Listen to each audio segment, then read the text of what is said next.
ఏర్పాటు చేసుకోవడానికి కారణం ఇందిరా సౌరగిరి జల వికాసం పేరిట నిన్న నా నియోజకవర్గం అచ్చంపేట నియోజకవర్గంలో ముఖ్యమంత్రి గారు ఒక పెద్ద బహిరంగ సభ ఏర్పాటు చేసుకోవడం జరిగింది. ఆ బహిరంగ సభ కూడా ఎందుకంత దీర్ఘం తీసి అనాల్సి వస్తుంది అని అంటే, నిన్న ఆ సభకు తరలి వచ్చిన వాళ్ళంతా కూడా రాష్ట్ర వ్యాపితంగా ఉన్నటువంటి నలుమూలల నుండి కాంగ్రెస్ పార్టీ శ్రేణులు రావడం జరిగింది. కానీ మరి చెంచులను ఉద్దేశించి, ఆదివాసీలను ఉద్దేశించి ఏర్పాటు చేసినటువంటి ఈ వికాసం ఏమవుతుందో మా చెంచులను పోలీస్ స్టేషన్లో బంధించడం జరిగింది. మా ఆదివాసీ నాయకులు ఎవరు కూడా వేదిక నెక్కనటువంటి పరిస్థితి. ఎప్పుడు సాధారణంగా మాకున్నటువంటి ఆనవాయితీ, మేము ఏ కార్యక్రమం ఏర్పాటు చేసుకున్నా అది ఆదివాసీలకు బంజారాలకు ఉద్దేశించిన కార్యక్రమమే కాదు, జనరల్ కార్యక్రమాల్లో కూడా వారికి సముచిత స్థానం కల్పించి, వారిని మాట్లాడించి, వారి సాధక బాధలను విని న్యాయం చేసేటువంటి ప్రయత్నం మా ప్రభుత్వం ఉన్నప్పుడు కేసీఆర్ గారి నాయకత్వంలో మేము అందరం కూడా మా వంతు బాధ్యతగా వారి కోసం చాలా చేయడం జరిగింది. అందులో మచ్చుకు కొన్ని విషయాలను ప్రస్తావించేటువంటి ప్రయత్నం నేను చేస్తాను. ముఖ్యంగా మా ప్రభుత్వం ఉన్నప్పుడు ముఖ్యమంత్రి కేసీఆర్ గారు ఆ రోజు దాదాపుగా 6 లక్షల ఎకరాలకు ROFR పట్టాలు ఇవ్వడం జరిగింది. పట్టాలు ఇవ్వడమే కాదు, విద్యుత్ సౌకర్యం ఏర్పాటు చేయడం కోసం ఇక్కడ ఉన్నటువంటి మా రేగా కాంతారావు గారు, నేను ఆదివాసీని బంజారాను కాకపోయినప్పటికీ నేను ప్రాతినిధ్యం వహించినటువంటి నియోజకవర్గం పెద్ద సంఖ్యలో ఆదివాసీలు బంజారాలు ఉండేటువంటి నియోజకవర్గం. ఎప్పుడు వారికి సంబంధించినటువంటి విషయాలపైన చర్చ జరిగినా విధిగా కేసీఆర్ గారు నన్ను పాల్గొనమని చెప్పేది, ఆహ్వానించేది.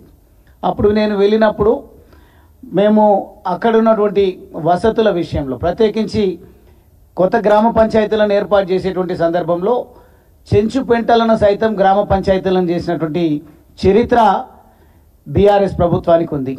అదే మాదిరిగా అక్కడున్నటువంటి ఆరాధ్య దైవంగా భావించేటువంటి బౌరాపూర్ చెంచు మహాలక్ష్మి దేవాలయం నిర్లక్ష్యానికి గురైతే ఎట్లయితే మేడారం సమ్మక్క సారక్క సంబరాలు జరుగుతాయో ఆ మాదిరిగా చెంచుల ఆత్మ గౌరవాన్ని చాటే విధంగా ప్రభుత్వమే నిధులు కేటాయించి 10 లక్షలు 15 లక్షలు కేటాయించి సంవత్సరానికి స్వామివారి కళ్యాణం, ఆ దేవత కళ్యాణాన్ని మేము నిర్వహించడం జరిగింది. ప్రతి ఒక్కరిని ప్రభుత్వ ఖర్చులతో ట్రాన్స్పోర్టేషన్ ఏర్పాటు చేసి, వసతులు ఏర్పాటు చేసి, మంచి భోజన వసతులు కల్పించి వారికి మేము ఉన్నామనే ఆత్మస్థైర్యాన్ని ఇవ్వడంతో పాటుగా చెంచు పెంటలకు ట్రాన్స్పోర్టేషన్ లేకపోతే చెంచు పెంటలకు మేము ఆటోలను ఏర్పాటు చేసి రవాణా సౌకర్యాన్ని కల్పించడం జరిగింది. మొత్తంగా ఏమైనా అభివృద్ధి జరిగింది అంటే అది బీఆర్ఎస్ హయాంలో జరిగింది, ఆదివాసీలకు సంబంధించి, చెంచులకు సంబంధించి. దానికి తోడుగా ఏమైనా క్రెడిట్ ఇవ్వాల్సి వస్తే ఆర్డిటి అనే ఒక స్వచ్ఛంద సంస్థకి ఇవ్వాలి. ఈరోజు ఆర్డిటి సంస్థ ఇప్పటికే అక్కడ ఉన్నటువంటి చెంచులకు గృహ నిర్మాణం చేపట్టింది. అదేవిధంగా అక్కడ ఉన్నటువంటి నిరుద్యోగ యువతకు మేము ట్రైనింగ్ ఇప్పించి వాళ్ళను గైడ్లుగా నియామకాలు చేసి టూరిజంను ప్రోత్సహించేటువంటి ప్రయత్నం మేము చేయడం జరిగింది.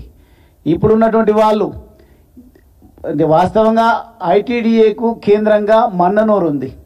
మన్ననూరులో నిన్న జరిగినటువంటి ఈ వికాసం ఏదో అక్కడ నిర్వహించాలి సభ. కానీ ఎవరి ప్రభావమో, ఎవరిని ఉద్దేశించి ఆ సభ జరిగిందో ఈరోజు ప్రశ్నార్థకంగా మారింది. చెంచులంతా ఉండేదేమో చెంచుపెంటల్లో, వటవర్లపల్లి, మల్లెల తీర్థం, అదేవిధంగా అప్పాపూర్, బోరాపూర్, ఈ పెంటలకన్నిటికీ సౌకర్యంగా మన్ననూరు ఉంటుంది. అక్కడ ఉన్నటువంటి చెంచు సోదరిమణులకు అక్కడికి రావడం అలవాటు. ఇప్పటికీ కూడా ఎంత చైతన్యం తీసుకొచ్చే ప్రయత్నం చేసినా అడవే సర్వస్వం అని బ్రతికేటువంటి ఉద్దేశం మా ఆదివాసీలకు, మా చెంచులకు ఉంటుంది.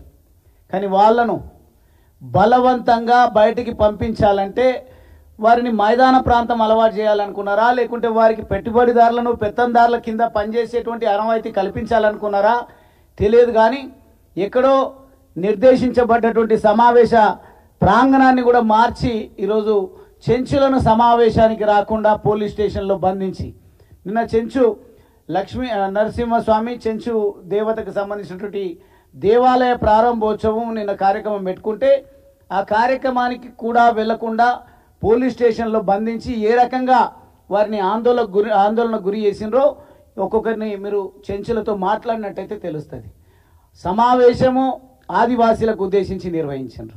కానీ ఈరోజు నిన్న ముఖ్యమంత్రి గారు మాట్లాడుతున్నటువంటి విధానము మరో డిక్లరేషన్కు మేము నాంది పలికినాం అన్నట్టుగా అక్కడ వచ్చి కేవలం 26 మందికి మేమే భూములు ఇచ్చినాం.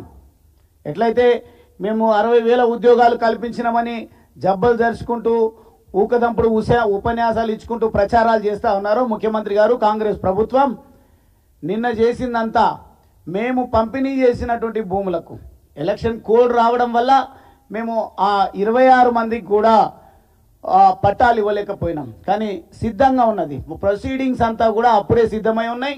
కానీ పంపిణీ చేసే విషయంలో మేము నిజంగా వెనకబడ్డ మాట వాస్తవం. కానీ ఆ భూముల కోసం వాస్తవంగా వెనకబడ్డానికి కూడా ఇంకో కారణం ఉంది. అక్కడ ఉన్నటువంటి ఆదివాసీలు నిన్నటి లబ్ధిదారులు ఎవరైతే ఉన్నారో వాళ్ళంతా కూడా మాకు 4 ఎకరాలు కావాలి, 3 ఎకరాలు కావాలని భూమి ఉన్న చోట మాకు కల్పించనని వాళ్ళు వినతి పత్రాలు ఇచ్చినటువంటి కారణంగా 1 ఎకరా 1/2 ఎకరాతోన వాళ్ళని సంతృప్తి పరచలేమని మేధో మదనం జరిపి కొంత ఆలస్యమైన మాట వాస్తవం. కానీ మీరు ఇచ్చిందంతా ఒక్కొక్కరికి మేము సిద్ధం చేసినటువంటి ప్రొసీడింగ్స్లో ఒక్కొక్కరికి మీరు 1 ఎకరా 1.5 ఎకరా మాత్రమే ఇవ్వడము, మొత్తంగా ఆ పేరు కూడా పలకనికి వస్తలేదు, పేరు మార్చుకుందామని చెప్పేసి ముఖ్యమంత్రి గారంటే ఏదో రాజు అనుకుంటున్నట్టున్నారు. ముందే సిద్ధమైనటువంటి నిర్ణయించబడ్డటువంటి పేరు ఇందిరా సౌరగిరి జల వికాసం అంటే మార్చండి అని వేదిక పైననే ఆదేశాలు మంత్రులకు ఇస్తున్నారు. ఈ మంత్రుల ఆత్మాభిమానం ఏమవుతుందో నాకైతే తెలియదు. మంత్రులు ముఖ్యమంత్రి గారు ఏం చెప్తే అది పాటించకపోతే సహాయ నిరాకరణ జరుగుతుందనే భయంతోన వింటున్నారు.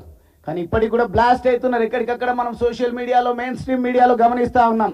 ఈ ముఖ్యమంత్రి వైఖరి వ్యవహార శైలి వల్ల ఏ రకంగా మాట్లాడుకుంటున్నారో అని అందరికి కూడా తెలుసు. ఆ